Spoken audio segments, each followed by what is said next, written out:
Let's talk about the repercussions of the MOU. Last night we were talking about the content, and here is the repercussions coming out in the United States and in Iran as well.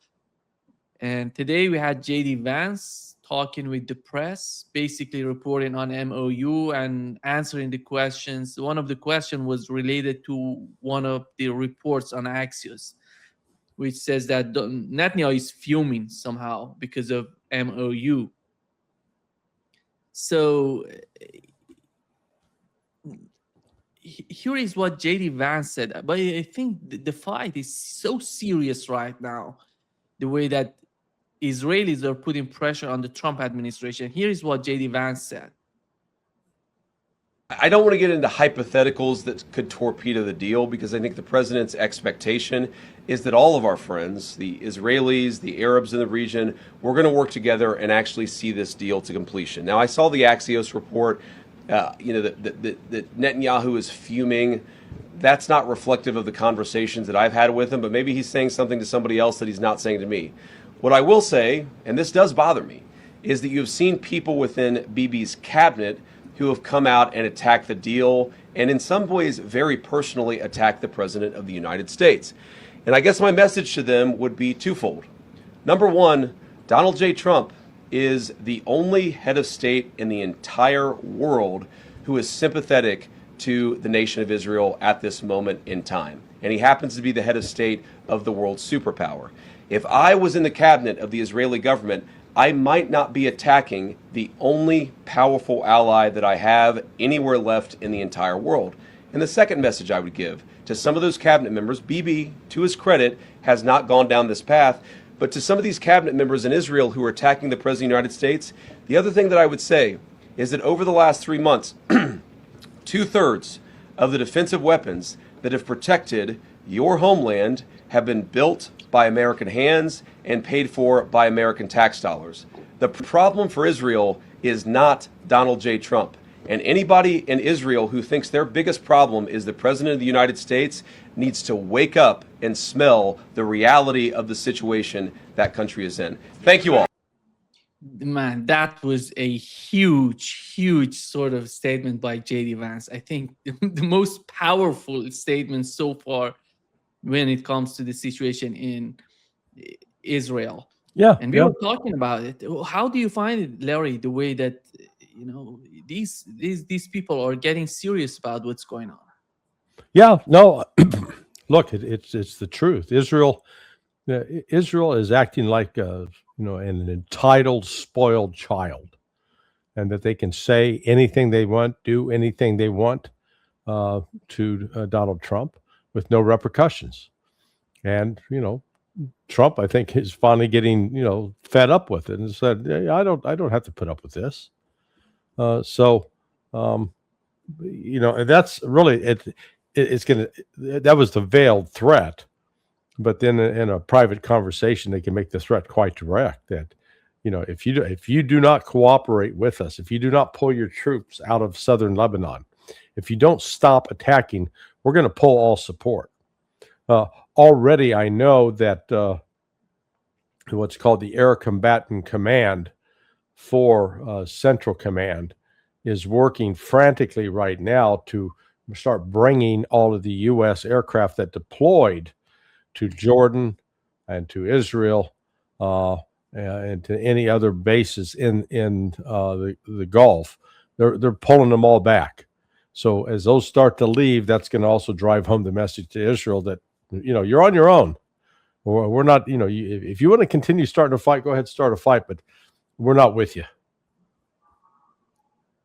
Larry, your understanding of, because it's not JD Vance, it's about Donald Trump himself as well.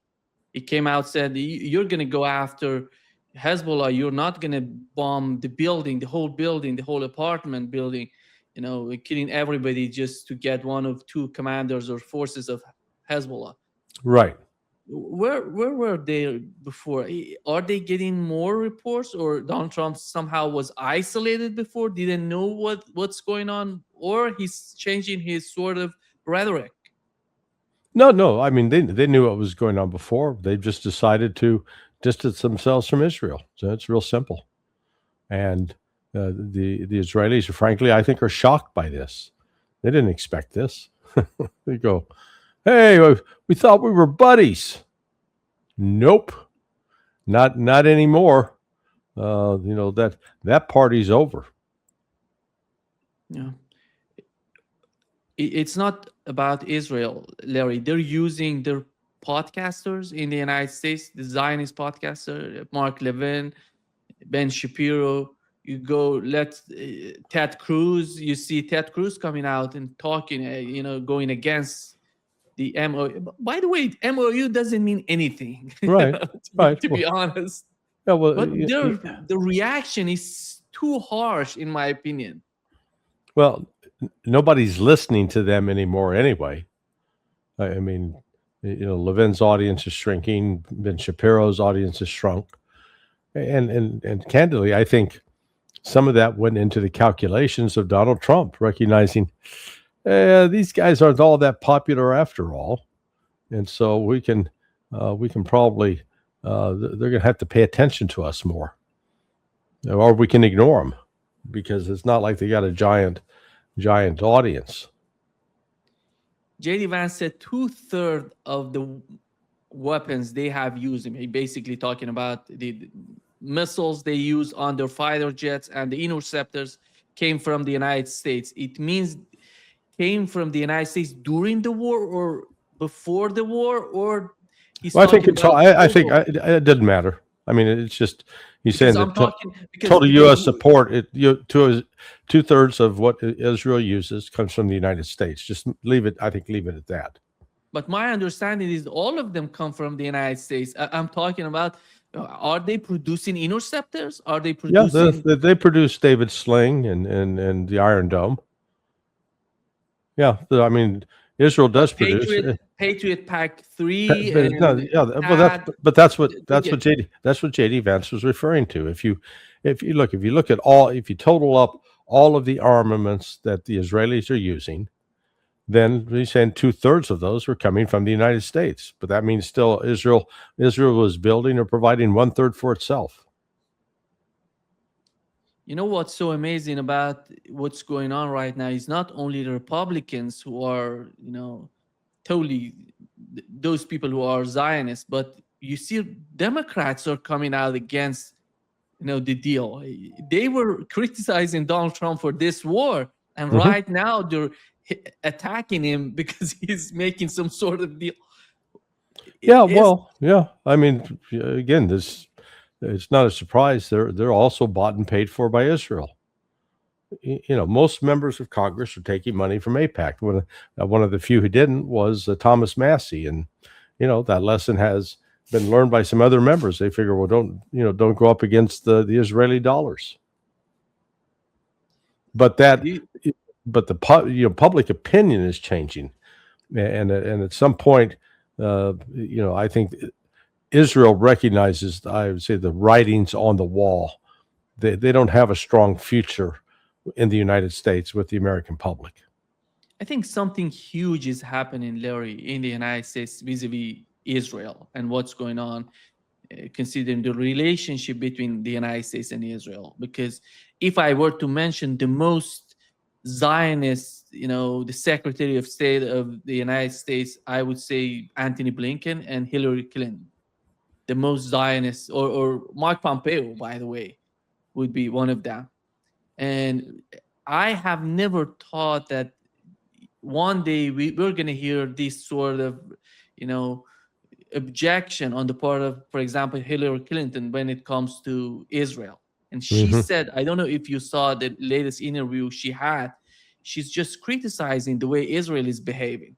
You're right. And it's something new. When she goes that far, it means a lot, in my opinion. Yeah. Here is what she said, Larry. Well, you're absolutely right. When I was secretary, it was a constant, theme by Netanyahu and his then government, the then defense minister, Ehud Barak, the former prime minister.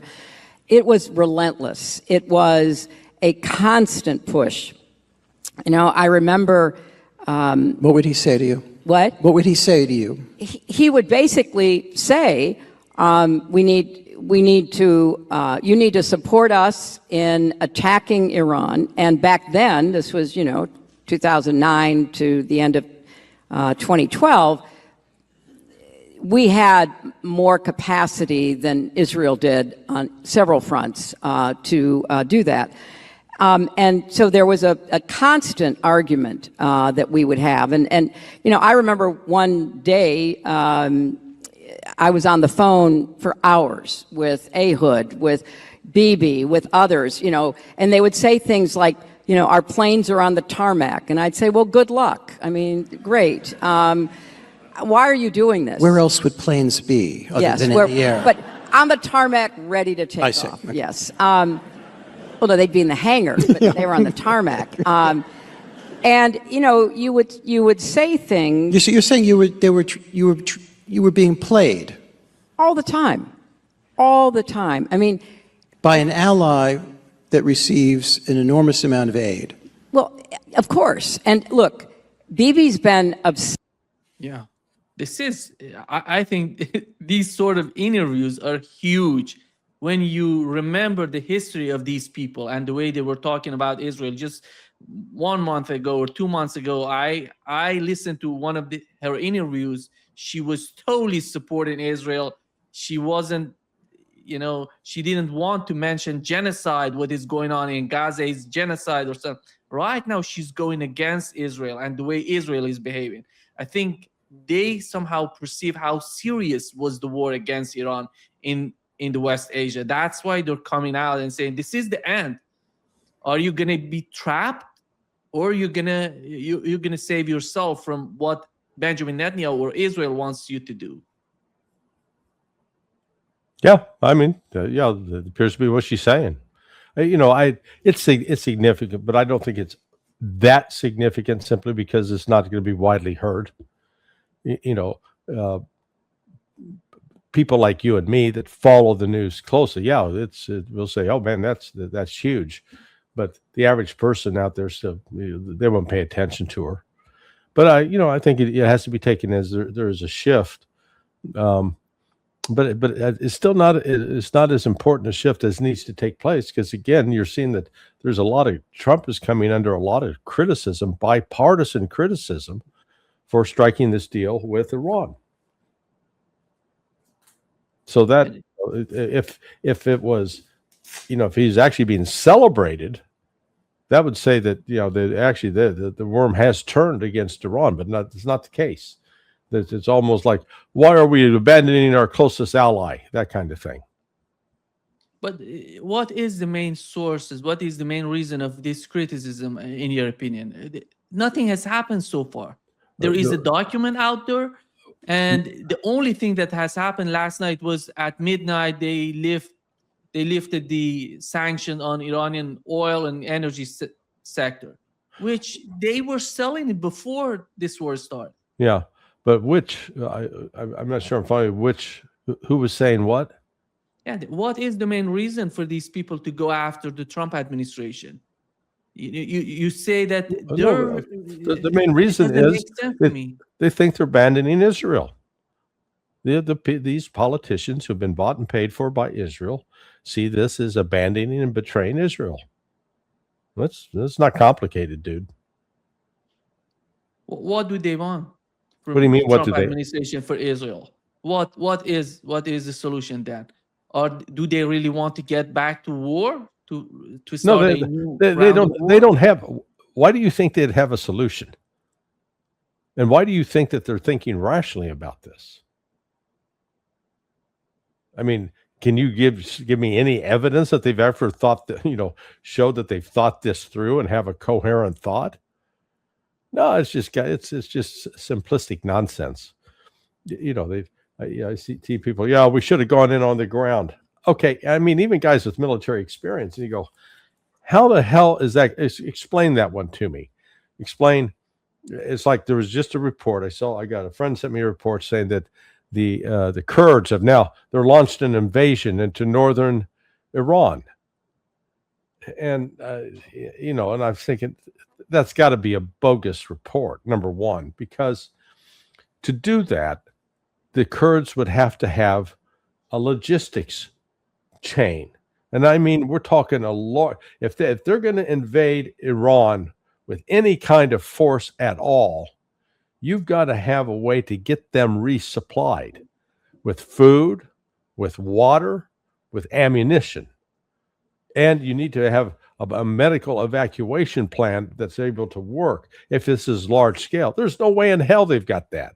Absolutely no. And can they launch a raid and attack a town or village on the border of Iran? Sure. But to try to actually come in and occupy territory in Iran and keep it, they'll be wiped out within a day or two. They simply cannot. They don't have the ability to sustain themselves because it requires a lot of logistics behind it. And that's what these people don't understand. Most people just, they're the ones who think that the chicken that they eat they go buy a chicken at the local grocery store and they think that's how the chicken actually exists. They don't realize it was once a living bird walking around and it had to be slaughtered and then cut up and then butchered in a way so they can finally put it into a plastic styrofoam wrapper and put it in a freezer. Yeah, the reason I'm asking this, Larry, is that let's assume Donald Trump doesn't come out with this memorandum of understanding. What is the alternative for them? Well, it's already out. So what do you mean that it would not come out with it? I would say because these people who are against MOU, so what is the alternative for that, for MOU, for these people? Well, why do you think that they would assume there's an alternative? So staying in the fight, it means that Donald Trump said it. I think the main reason was mentioned yesterday by Donald Trump that we are 4 weeks away from the oil reserves, 4 weeks away to be totally depleted. Right. So this is the main reason. So yeah. What is is there any sort of communication between the Trump administration and these people? Again, you're thinking, you keep talking as if these people are rational people, that they're logical, that they're saying that they're sitting there and weighing the facts and then go, oh heavens, yeah, we don't have the military assets to do this. And if we continue down this course of action, we're going to face an economic catastrophe. Yeah, we've got to move away from the military side and go towards trying to fix the economic side. They're not thinking that way. So I'm saying don't assume that they're thinking that way because they're not. They're doing just the opposite. And, they don't think there's any consequences to be had here. That's what's sort of truly shocking about all of this. Yeah. Fox News, by the way, is playing totally in the hand of the Israelis right now. They're somehow managing. Yeah. Are you surprised by that? No, at all. Yeah, but they were supporting Donald Trump. I mean, good God, it's been that way for 26 years. So that's like being surprised and God, I was looking at my male dog and he was licking his balls. Yeah, that's what male dogs do. Okay. Do you think Israel would go, would go to are they going to do something stupid in your opinion? Because two things I think recently we've learned from Laura Loomer and Naftali Bennett in Israel. Both of them were talking about 9/11 is coming to the United States. Islam is going to do some sort of operation in the United States. That can totally change the whole situation with what's going on in the West Asia. A false flag, something like that. Okay, and why would quote Islam do that in the United States? I don't know. Why are they on the border of Iran in Iraqi Kurdistan? The new group is ISIS, was formed by the British, by French. They are at the border of Iran in Iraqi Kurdistan. Right. They just 2 weeks ago they came to power. They said we are here. We want to invade Iran.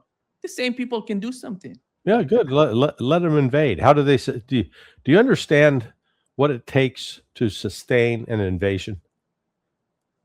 I mean, that means you're moving forward in what? Walking or in vehicles? If they're in vehicles, they got to have gasoline or diesel to be refueled to keep going. Where are those fuel tanks coming from?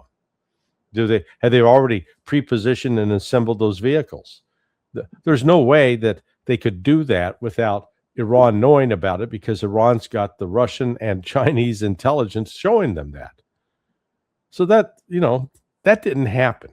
This is just more misinformation from the West to try to distract, frighten, whatever. But the Kurds do not have. Do the Kurds have the ability to launch attacks across the border into Iranian territory? Yes, but only what would be called a raid, just a temporary go in, kill some people, set some things on fire, and then run away.